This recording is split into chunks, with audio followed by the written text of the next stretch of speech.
नमस्कार। आरंभ करने जाऊँ आज ओडिया कार्यक्रम नारी।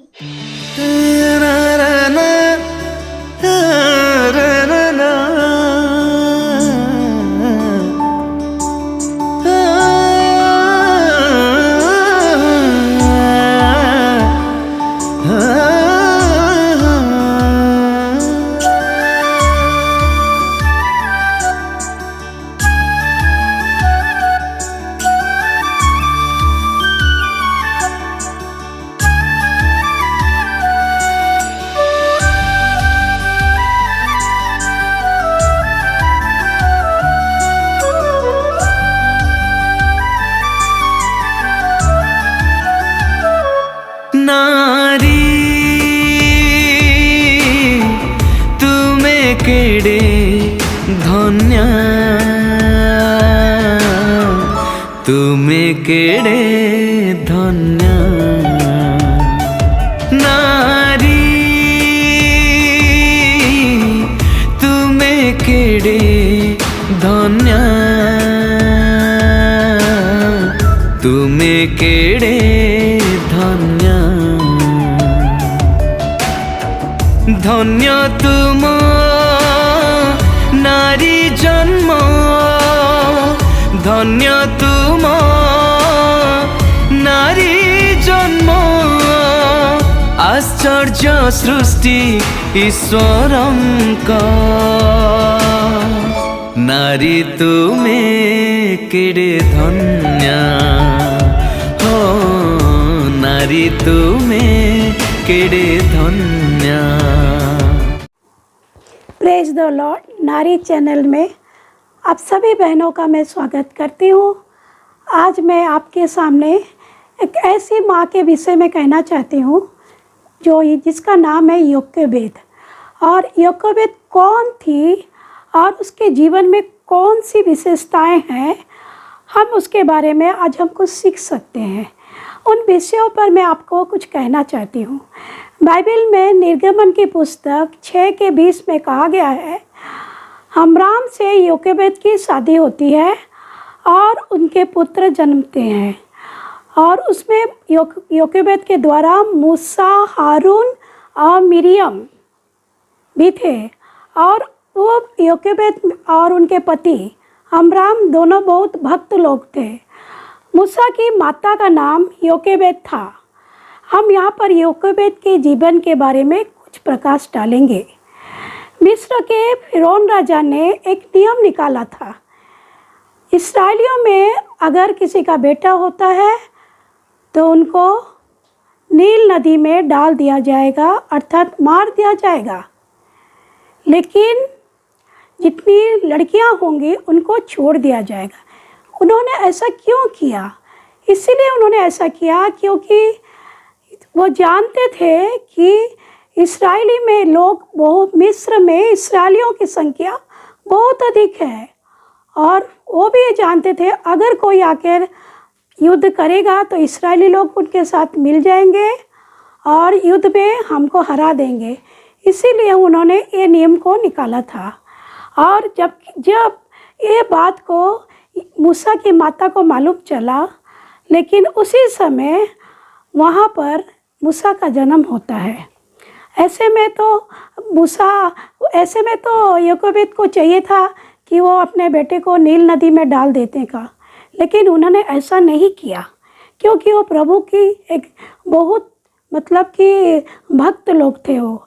अब यहाँ पर हम देखते हैं कि जब उनके परिवार में एक पुत्र उत्पन्न हुआ तो हम देखते हैं कि जिसका नाम उन्होंने मूसा रखा था।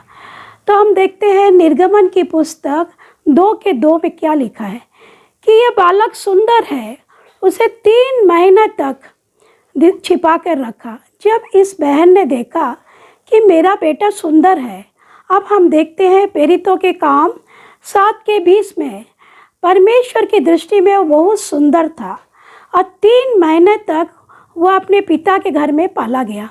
तो मेरे प्रिय बहनों, यहाँ पर हम योकेबेद की पहली विशेषता ये देखते हैं कि उसने अपने बच्चों को उस नज़रिए से देखा जिस नज़रिए से परमेश्वर ने अपने बच्चों को देखता है। यहाँ पर योकोबेद ने परमेश्वर के समान सोचने की कोशिश कर रही थी, इसीलिए उसने यह पाया कि मेरा बच्चा सुंदर है। तो मेरे प्रिय बहनों, हमारे जीवन में हम इस प्रकार सोच सकते हैं, जैसा परमेश्वर हमारे बच्चों को देखता है वैसे क्या हम देखते हैं?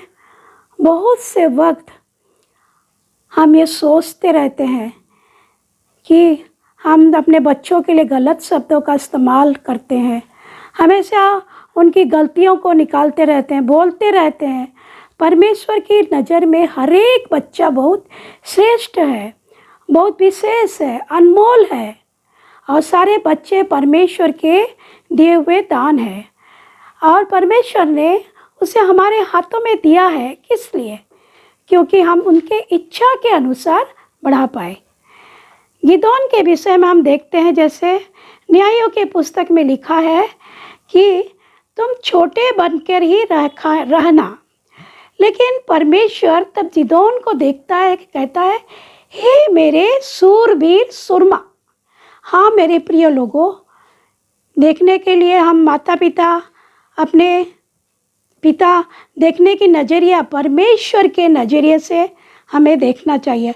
लेकिन जब परमेश्वर का नज़र और हमारा नज़र रहता, इन दोनों में बहुत फ़र्क रहता है। दूसरी बात, हम योकोबेद के विषय में उसके जीवन से हम सीख सकते हैं।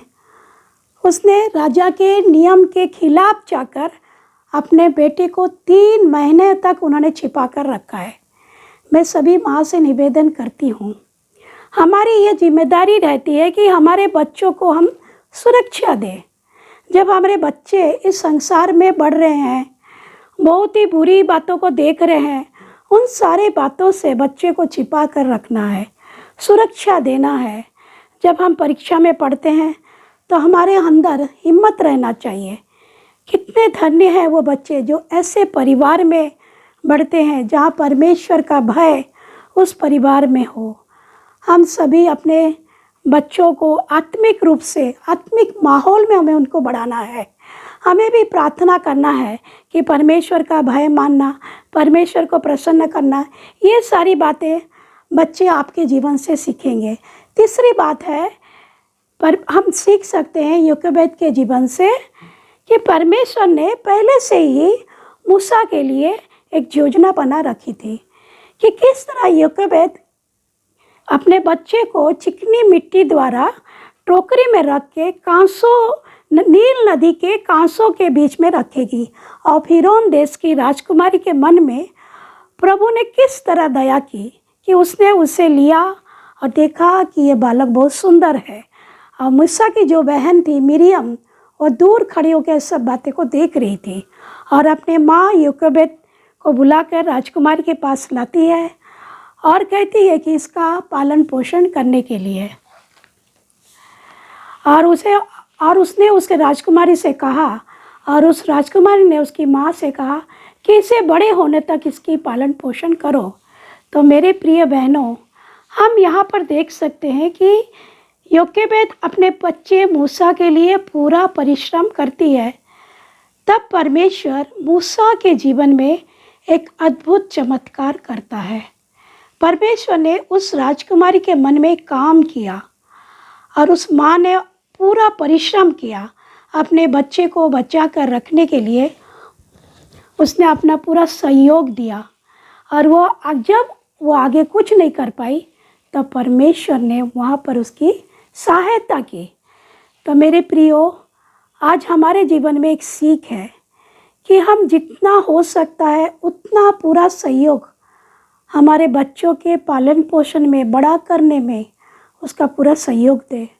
परंतु जब हम लाचार हो जाते हैं, जब हमारा परिस्थिति में हम कंट्रोल से बाहर हो जाते हैं, तो स्वयं परमेश्वर वहाँ पर हमारे लिए अद्भुत चमत्कार करता है।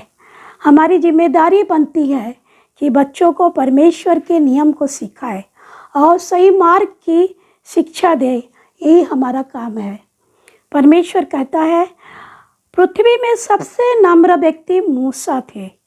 मूसा के जीवन के बारे में हम देख सकते हैं। मूसा के जरिए परमेश्वर ने इस्राएलियों को गुलाम के देश से निकालकर वायदे के देश में लाया। जो परमेश्वर से प्रेम करते हैं, परमेश्वर ने उसके लिए योजना को बनाया है। किसी आँख ने नहीं देखा, किसी कान ने नहीं सुना, किसी के चित्त ने नहीं आया कि परमेश्वर ने उन लोगों के लिए क्या कर सकता है। अगर आप प्रभु से प्रेम करते हैं, अपने बच्चों से प्रेम करते हैं, तब प्रभु की बातों को अपने बच्चों को सिखाएं। प्रभु इन छोटे से बचने के ऊपर आशीष दे।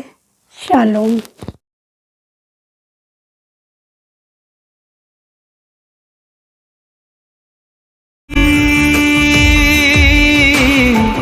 तुमे केड़े धन्य, तुमे केड़े धन्य।